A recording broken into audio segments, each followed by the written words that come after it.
en svoj pogled povedal na to gospodarsko krizo, izhajajočo iz finančne. Je pa nekaj zanimivo, ne? Gospod Jager je začel eno temo, ki jo imam jaz že pripravljen. Ne? Ta fenomen gospodarske krize iz leta 1929 me je vedno zanimal in sem tudi nekaj stvari o teh zadevah prebral. In kaj je najpomembnejše,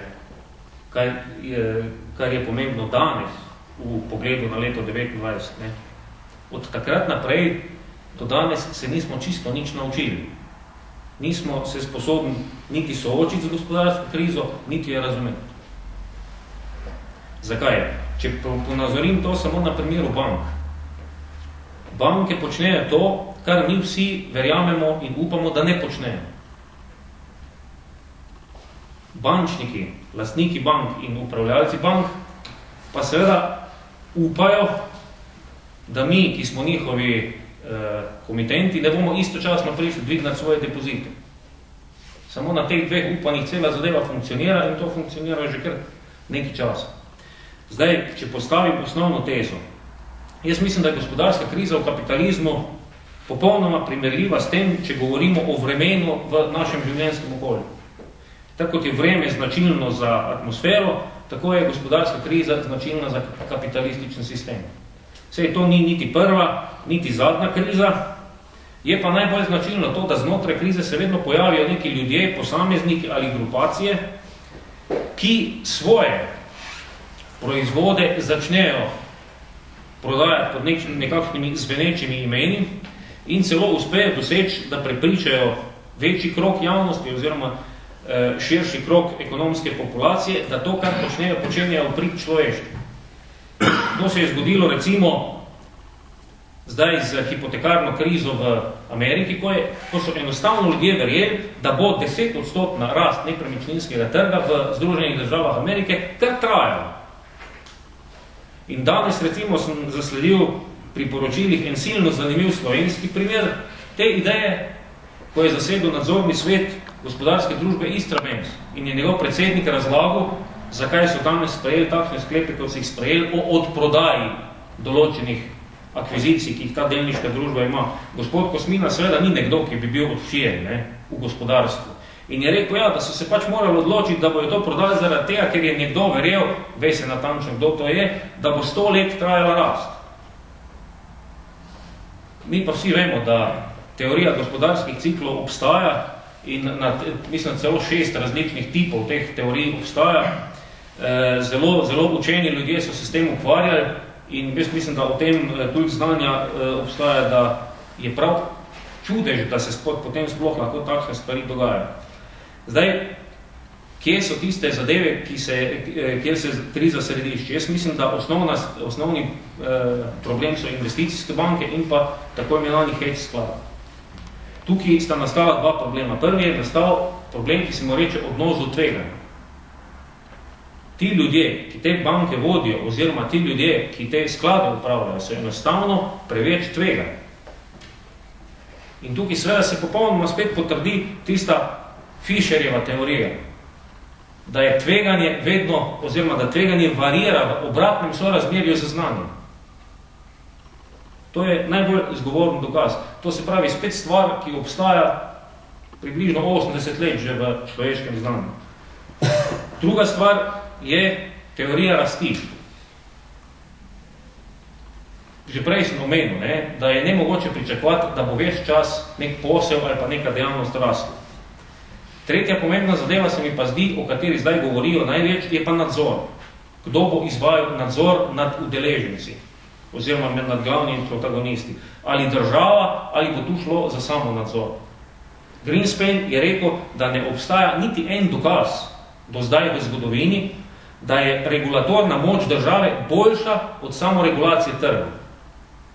To se mi zdi ena najbolj ciničnih izjav praktično v celotni ekonomski zgodovini od Adama Smitha naprej, zaradi tega, ker je gospod Greenspan seveda kot bivši predsednik zvezdnih rezerv v ZDA ekonomsko izjemno izobražen človek, ki ima čisto vse informacije in zanesljivo je to tudi človek, ki zelo dobro pozna ekonomsko zgodovino in gibanja ekonomska. In tukaj je seveda ta predpostavka dosti logična. če ti ljudje, ki praktično imajo informacije, so imeli vzvode, se zdaj obnašajo, kot da o celi stvari niso nič vedeli, je to milo rečeno čudaško. Ne? Je pa nekaj drugega. Ne? En znameniti poljski sociolog Zygmunt Bauman je pred časom postavil teorijo tekoče moderne. Po tej teoriji bi naj bila sodobna družba praktično družba brez kakršnih koli trdnih organizacijskih struktur. In tukaj že vidimo, ne, da se ena od tradicionalnih organizacijskih struktur poskuša podreti. V takšni družbi seveda potem imajo možnost preživetja samo tisti, ki so nenehno sposobni stalnemu prilagajanju. Zdaj, če argumentiram nekatere svoje teze, Marko, ti si na začetku omenil Goldman Sachs, investicijsko banko. Poglejte, Goldman Sachs je dobil od ameriške države 10 milijard dolarjev za prebroditev finančne krize. Recimo, proračun države Slovenije je malo manj kot 9 milijard evrov. Pa lahko primerjamo. 14 dni po tistem je Goldman Sachs, to se je zdaj zgodilo, je Goldman Sachs objavil, da bo svojim partnerjem, ki jih je 443, vsakomur letos izplačal 5 milijonov dolarjev božičnice. Zaradi stimuliranja izvrstnosti. To pomeni, da bo božičnic izplačal 2,2 milijarde dolarjev. Potem se človek seveda lahko spet vpraša, kakšna so tu razmerja.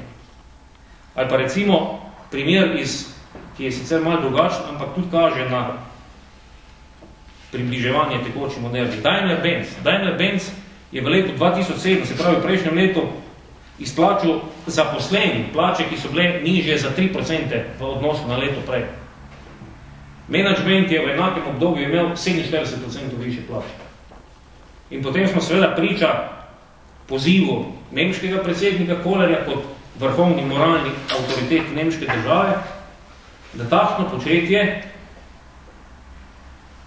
ogroža oziroma razjeda socialno kohezivnost družbe. In mislim, da ravno za to gre. Ne? Vprašanje je, dokdaj lahko to traja. Zdaj, ali lahko kapitalizem propade? Dejstvo je, da ne more propadati. In tako kot je Samuelson v svoj čas sporočil marksistom, marksisti, vi lahko kar čakate, da se bo kapitalizem pogreznil po samega osebe, ampak tega ne boste čakali. Zdaj, zakaj ne? Jaz mislim, da sta predvsem dva razloga. Prvo je to, da je kapitalizem kot sistem dejansko omogočil relativno dosti velikem številu ljudi, da so zaživeli v relativno dosti dobrem standardu. To je prva zadeva. Druga stvar, ki se mi zdi pa silno pomembna, je pa to, da je ta sistem dokazal že zdaj, da je trdoživ in da zna preživeti. Zna pa preživeti, ker je največji absurd in največji paradoks s pomočjo države. To se pravi, tisti protagonisti, ki ves čas razlagajo, da državo nikakor ne smemo spustiti v gospodarstvo, da je moramo dosledno držati stran, so zdaj prišli v Ameriki predvsem k komu na pomoč, ko so stvar zavozili do konca? K zvezdnim rezervam oziroma k ameriški centralni banki. In to se bo ponovno zgodilo. Pa ne samo v Ameriki, tudi v vseh ostalih državah. Zaključujem pa z eno zanimivo šalo. Leta 1929, ko so te zadeve nastale v oktobra meseca v Ameriki, kot jih poznamo, je takrat en zelo znan ameriški novinar Liebling v časopisu New Yorker, ki je bil takrat najbolj znan humoristični časopis v Ameriki, postavil Lieblingov zakon, za katerega še zdaj so prepričani ljudje, da velja. In se seveda nanaša na predvsem udeležence v borznem poslovanju in v finančnih operacijah. Pravilo približno tako, da človek, ki premore za dosti kompliciran duh, pod pogojem, da ravna dosti neumno, je sposoben tudi samega sebe brcniti v zadnico. In jaz mislim, da danes smo, čeprav je 80 let od tega že, spet priča, da je kar nekaj takih ljudi, ki so tega sposobni. In da Lieblingov zakon preprosto povedano velja. Hvala.